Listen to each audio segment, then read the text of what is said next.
ఫటాఫట్గా అయిపోయే French fries. ఇవి super మార్కెట్స్లో ఎప్పుడు అవైలబుల్లో ఉండవంటండి, ఆర్డర్ చేస్తేనే తీసుకొస్తారంట. ఒక స్వీట్ షాప్ వాళ్ళు ఎప్పుడు ఆర్డర్ చేస్తారంట, వాళ్ళకి కావలసినప్పుడు తీసుకొస్తారంట. వాళ్ళు సేల్ చేయగా 2 పొటాటోస్ మిగిలినాయి, మేము వెళ్ళేసరికి 2 కనిపించాయి, అవి తీసుకొచ్చేసాము. ఇవి టోటల్లీ స్టార్చ్లెస్ పొటాటోస్ అండి. కర్రీకి వేరే యూస్ చేస్తారు, ఇలా ఫ్రెంచ్ ఫ్రైస్కి వేరే పొటాటోస్ యూస్ చేస్తారు. అవి మనకు తెలిసిపోతాయి. ఇడ్లీ స్టాండ్కి ఆయిల్ పూసేసి దాని మీద వేసేసి బాగా ఉడికించేసుకోవాలి.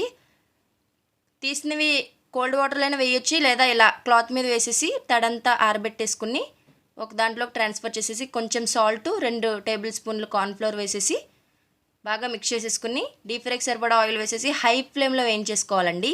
లో ఫ్లేమ్లో అయితే మెత్తగా అయిపోతాయి. 2 సార్లు వేయించుకుంటే బాగా క్రిస్పీగా వస్తాయి. ఒక ఆవిడ ఎప్పుడో అడిగారు ఫ్రెంచ్ ఫ్రైస్ ట్రై చేయమని, ఆవిడ కోసం ఈ సాహసం.